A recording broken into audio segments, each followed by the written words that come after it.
orang-orang di luar sana yang mengatakan andekan tahlil itu baik pasti dilakukan sahabat, itu logika yang keliru gitu. Terus jenengan kudu yakin bahwa mazhab kita itu yang benar, bahwa tahlilan di kuburan tidak kafir karena tidak minta ke mayit, malah memintakan untuk mayit atau memintakan ampunan untuk mayit.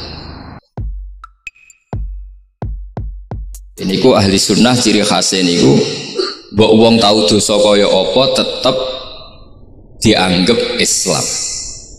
Ada kelompok ekstrim khawarij sing darani wong nak dosa niku berarti wis napa kafir. Jadi itu efeknya luar biasa dari madhab-madhab itu. Lalu kenapa madhab Abul Hasan As-Sadili yang kita pilih? Karena kalau orang Islam kamu kafirkan niku mboten ketemu, cara akal niku mboten ketemu. Nggih cara berpikir kita masyhur Abul Hasan As-Sadili ngendikan wong iku nak kafir mulai cilik nganti 70 tahun. Kula baleni malih tiyang kafir cilik ngantos 70 tahun. Itu kan menjadi mukmin itu hanya dengan melafadzkan apa? Syahadat la ilaha illallah Muhammadur Rasulullah. Niku hadhil kalimah satu ini. Kalimat syahadah niku saged ngilangi kekafiran 70 tahun. Artinya kalimat ini adalah kalimatun dakhala fihal kafiru al-islam atau kalimatun sara bihal kafiru musliman. Ini ngaji rileks, ini tanamkan di hati. Ini adalah kalimat yang orang kafir saja menjadi muslim, hanya sekali dilafadzkan. Masa lalu dengan kalimat yang sama tiang muslim menjadi kafir. Ini pun buatan ketemu akal. Makanya madhab takfiri, madhab gampang mengkafirkan orang itu jelas madhab yang enggak ada rujukannya sama sekali, enggak ada pegangan ilmiahnya sama sekali. Wong kafir wae jadi Islam, mosok wong Islam jadi kafir. Mau perkara tahlilan ning kuburan. Gara-gara tahlilannya nyekel patok dianggap napa? Mergo dianggap jaluk napa? Jaluk bae, jaluk kufur. Lane dawuh Said Muhammad masyhur itu diterjemah di seluruh bahasa di dunia. Wong-wong sing ngafirno iku mbok yo sekali-kali nginceng iku ngrungokno. Lho kula nu sampean tahlil iku yo ora seneng. Kadang sing tahlil iku yo rada kurang ajar. Kula niku yang ben nak mati, nak sing tahlil nang Jepang niku ora seneng. Mergo yo rada sombong lah wong tahlil iku ya kadang rada sombong. Misalnya ngaten, kula kiyaine jenengan. Dongane ngene, ya Allah, ini guru saya. Ingkana muhsinan fazid fi ihsani. Kalau dia baik, itu ya tambahlah kebaikannya. Mosok murid muni gurune baik itu kalau itu itu kan ngenyak uang. Kene soleh-soleh permanen dianggap napa? Jadi dongane nu ngeper, ingkana muhsinan fazid Fesa gitu. Wa ingkana musian fatajawaz anhu, misalnya kalau dia orang buruk, kalau beliau orang buruk yang kau maafkan. Maka orang-orang di luar sana yang mengatakan andekan tahlil itu baik pasti dilakukan sahabat, itu logika yang keliru. Sahabat gak mungkin kan nahlili Kanjeng Nabi ngendikan ingkana musinan. Sido kafir ngoten nggih mboten. Lah wong Kanjeng Nabi kok apike di ngendikano ingkana, ini kok kafir. Wong Nabi kok ingkana andai. Saiki pertanyaannya gini. Kita sebagai kiai, sebagai guru, ku murid nak tahlil ya rada kurang ajar sithik. Wong gurune kok diomongno ingkana musinan ambek ingkana musia. Nah pertanyaannya gini, lepas dari kira rada kurang ajar lah. Dalam tahlil itu rada kurang ajar karena nyebut guru ora qad kana musinan tapi ingkana muhsinan. Maksudnya kalau sampean sebagai murid kan mendapat qad kana muhsinan. Guru saya benar-benar orang baik, bukan ingkana andekan orang baik.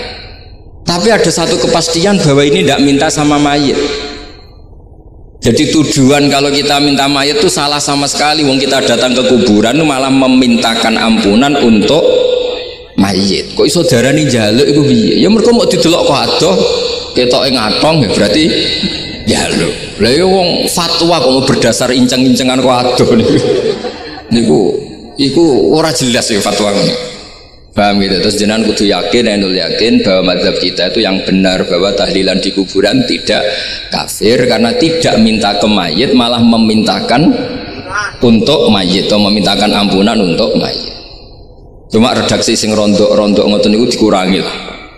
Nah kangge guru niku nggih dikurangi lah, dikurangi. Ya Allah, jenengan maha pengampun, kula suwun guru kula jenengan ampuni. Jadi ampun ngangge donga sing teng salat mayit. Nah sholat mayit itu kan memang ada sanatnya, memang semua bentuknya seperti itu. Tapi nak ning kuburan, kalau betul nanti itu ngoteng Mbah Mun ngoten, ya Allah ini guru saya, engkau anugerahkan beberapa ilmu, beberapa amal yang manfaat untuk orang banyak. Kula suwun jenengan tampi, jenengan dat sing maha pengampun, jenengan ampuni. Tapi betul ngangge ingkana ini. Angen-angen muga aku dadi kiai ini tersinggung. Murid orang ajar, mosok darani gurune apik iku andekan. Ya tapi berhubung ra paham ya alhamdulillah ya Dok. Tahlil yang Wali Songo ya buanter-banter nganggo mik. Lah sing kene paham ya rodok risi, piye? Wali Songo darani ingkana iku piye? Wah. Dadi niku mareni, mulane kula suwun nak tahlil nyewa kiai sing alim lah ben rodok bener, rodok bener. Tapi ampun nyewa kula mboten purun. Kula nu gak ada pondok lah, jadi mboten saya masyhur susah diundang orang kecuali yang ada hubungan guru, hubungan sarang. Karena beliau lama sekali ngajar di MGS. Beliau Gus Maksum itu lama ngajar di MGS. Jadi saya itu hanya datang di orang-orang yang pernah khidmah di sarang, terus yang pernah keluarga sepuh. Saya datang ke Jakarta ke Pak Quraisy Shihab itu ya karena Pak Quraisy itu lama sekali bikin diskusi tafsir. Akhirnya saya termasuk pengajar di pondok beliau. Jadi faktornya ya hanya karena itu, bukan yang lain. Terus kalau suwun jenengan kedah yakin kalau faham takfiri yang memudahkan mengkafirkan orang lain itu faham yang salah, karena itu bahaya. Terus bahaya kedua secara fikih. Secara fikih itu nanti repot. Kalau nanti di salah satu seminar itu sudah mau zuhur, ketemu satu narasumber yang gampang mengkafirkan orang, itu separuh masjid kebetulan mereka banyak bisa ngaji itu terus gak sholat zuhur. Tanya sama mereka, lu kok gak sholat zuhur sudah masuk waktu? Kan sholat hanya wajib untuk orang muslim, kita akan kafir. Ya karena dikafirkan tadi kan, kalau kita akan dikafirkan. Akhirnya gak kafir, sholat.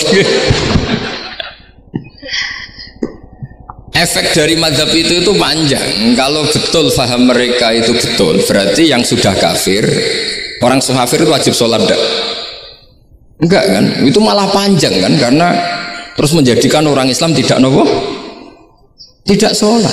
Nanti ke masjid tidak boleh, orang kafir nggak boleh masuk masjid. Itu efek fikihnya panjang. Jadi kalau suwon mazhab Abil Hasan Asyadzili niku dipegang. Nah itu mazhab beliau itu implementasinya di teng kitab Hikam nih. Karena Hikam itu putu murid yang paling bisa mengimplementasikan, menjelaskan cara pandang mazhab Abil Hasan Asyadzili sing dados thariqah Syadziliyah. Terus ketiga, itu cara pandang itu detail itu jelimet, mesti sampean ora kepikiran. Misalnya begini, ketika ada orang salah jenengan marah, itu sebenarnya karena salahnya apa karena hal yang lain? Normalnya orang itu berpikir karena salahnya, itu keliru cara mazhab Hasan Asyadzili. Pasti kamu marah itu karena ada hal lain. Misalnya kita pembantu elek kriting mecahno gelas, mesti langsung gua amuk. Alasannya mecahno gelas. Tapi nek sing mecahno iku wong ayu, kowe iso ngamuk. Kowe iso ngamuk wong ayu. Mecahno gelas lah. Kok gelas lemari rasa gelas. Sama. Kamu janjian sama orang, wongnya nyulayani janji, mesti mbok maki-maki. Katanya jam 10 kok udah datang gini-gini. Nah, tapi kalau yang terlambat itu wong sing ngutangi kowe iso ngamuk orang sing ngutangi kowe. Atau sing terlambat itu komandannya, atasan kamu. Atau kiainya. Nah, artinya gini, ketika kamu marah atas nama terlambat, itu sebetulnya karena terlambat atau karena hal lain. Nah, maksiat juga gitu. Cara pikirannya Abdul Hasan Asyadzili, ketika kowe roh misalnya cawe itu maco naik apa lah ninja atau apa, mesti kowe darani wah seluput suwuk. Tapi nak dikandani niku putune jenengan. Mesti langsung ya Allah jenengan sepunten. Jadi sebenarnya kita kebencian sama orang lain itu karena kebetulan itu tidak keluarga kita. Coba kalau itu keluarga kita, pasti kayak mikir ulang. Gue gedeng mau ngeras sholat, mesti sebabnya dua. Satu tidak sholat, dua kebetulan itu tidak anak kamu. Kalau itu anak kamu pasti istighfar berhari-hari untuk dimaafkan Allah, bukan maksud no. Tapi kalau orang lain gue, pertanyaannya sebetulnya kamu benci itu karena tidak sholatnya apa karena plus dia tidak anak kamu? Nah itu pikirannya Abdul Hasan apa? Gue ngamuk itu gelas pecah itu perkara itu pecah gelas apa plus yang pecah elek.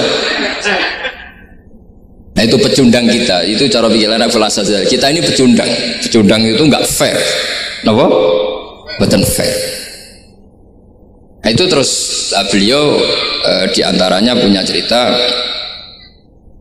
Nabi Ibrahim itu pernah diangkat ke Allah di alam malakut.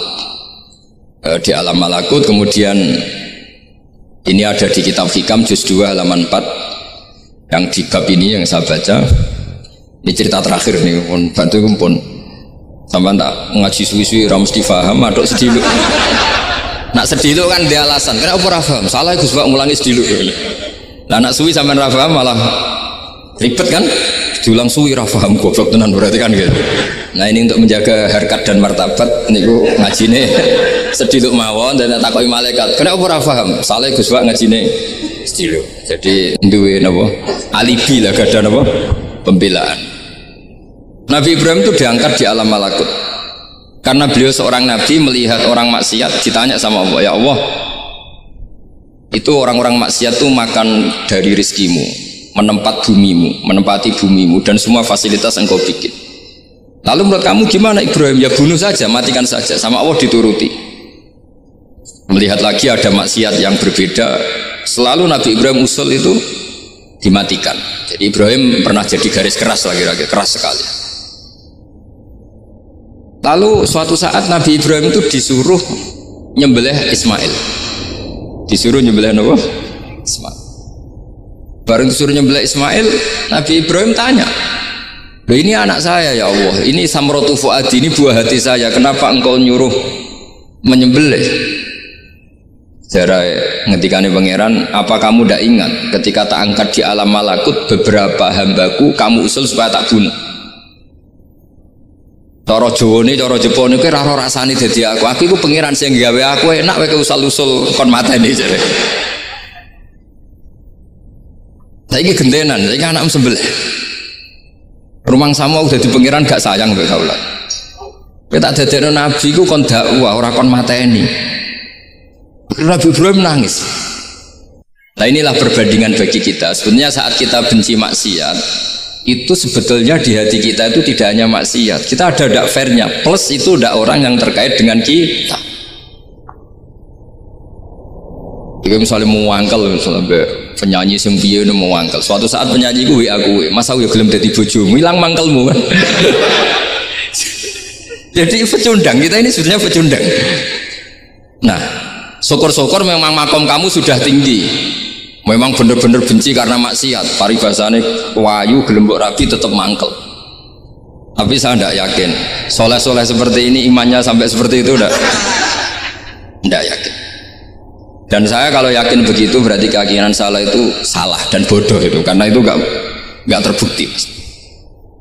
Makanya ini kita baru kalian kitab Hikam, karena ini acara ngaji Hikam kula waos.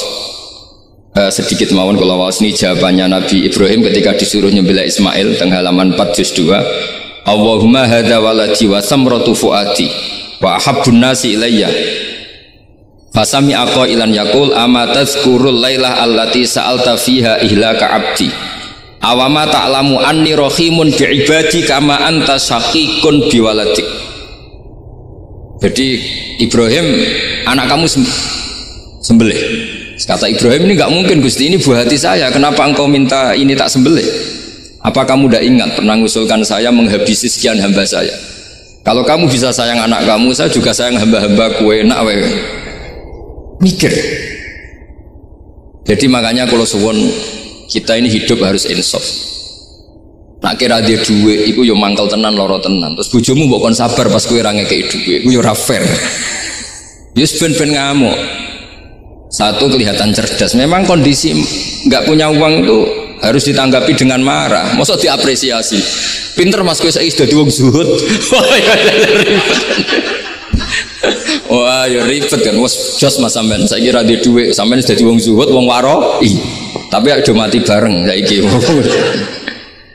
Jadi sebetulnya Allah bikin emosi itu andaikan boleh dibahasakan wis dipikir. Walau la dafwa inna safa'durum bi ba'dil fasadatil ard. Jadi bumi ini sebaiknya itu diisi dengan sekian perbedaan. Tapi tidak konflik ya, perbedaan dengan konflik itu beda.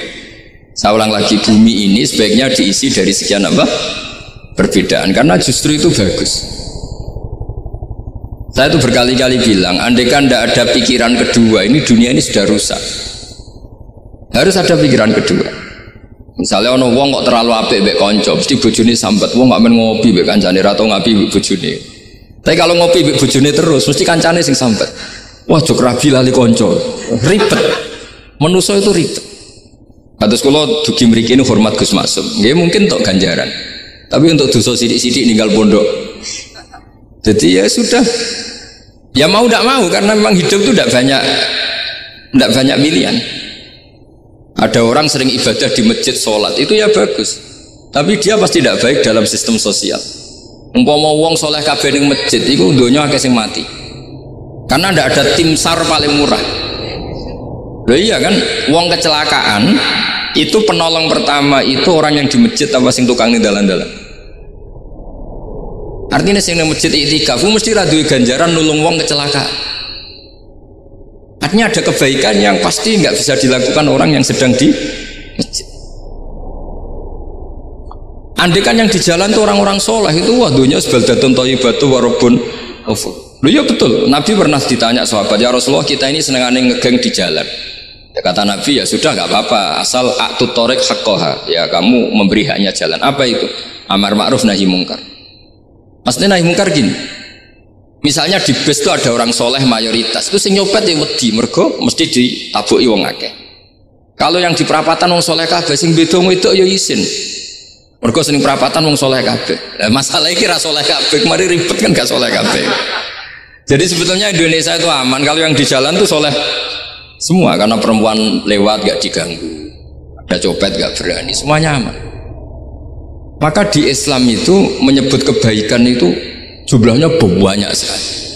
Tidak bisa kamu wah hebat-hebatnya wong sing ning masjid terus, tidak bisa seperti itu. Andai kan semua orang di masjid, nah ono kecelakaan pertama yang nolong siapa? Nah ono wong golek alamat tuh takok sapa kabeh ning jero masjid. Ribet kan? Nah, makanya ini Quran bikin aturan wala taq'udu bi kulli siratin tu'iduna wa tasudduna an sabilillah. Yang enggak boleh itu duduk di jalan sambil mengganggu atau mengancam hal-hal yang baik. Tapi kalau duduk di jalan justru membantu hal-hal yang baik, maka ini disyariatkan oleh Jadi ini kita harus mulai mikir ya. Jadi walhasil ngendikane kitab hikam, bayangkan yang maksiat itu anak kamu, istri kamu. Pilihan kamu itu memaafkan dan minta dimaafkan oleh Allah. Tapi ketika orang lain kamu minta supaya dilaknati Allah, ini tidak fair. Jika kita diajari guru-guru kalau minta ampun ighfirli wali walidayya wali jami'il muslimina wal muslimat, masih dikata wali jami'il muslimina wal muslimat wal mu'minina wal mu'min. Itu filosofi yang luar biasa, kata jami' semuanya ya Allah engkau maafkan. Bukan keluarga saya tok, siapapun yang berkontribusi terhadap Islam ini engkau maafkan. Begitu juga di muqaddimah khutbah kula suwun harus ditradisikan wala alihi wa sahbihi ajmain. Kata ajmain ini kata pembeda. Mungkin orang baca hanya rutin, tapi kita yang nekuni ilmu, ajmain ini kata kunci. Fa inna ahlas syiah akramu sahabiyan wa ahanu sahabiyan akhar. Tradisi madhab syiah itu apa? Ada sahabat yang begitu dimulia-muliakan berlebihan kayak Sayyidina Ali, dan ada yang dihinakan kayak Abu Bakar dan Umar. Lalu pembedanya dengan ahli sunnah apa?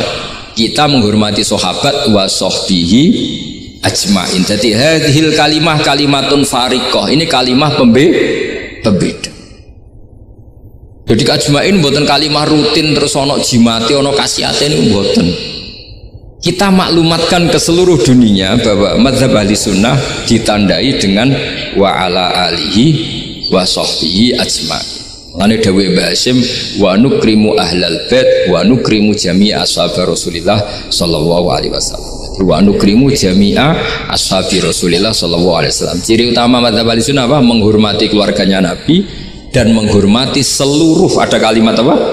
Seluruh sahabat. Jadi kata ajma'in itu kalimatun fariqah atau kalimatul fasl, kalimat yang membedakan mana madhab syiah dan madhab ahli sunnah apa?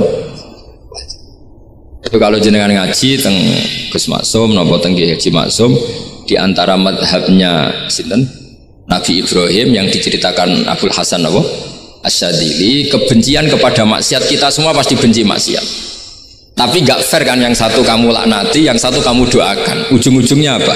Ada unsur hadun nafsi. Kalau yang terkait dengan jenengan mbok dongakno di sepuro, nah yang nggak ada terkait mbok pasutno. Ini kan tidak fair, padahal sama-sama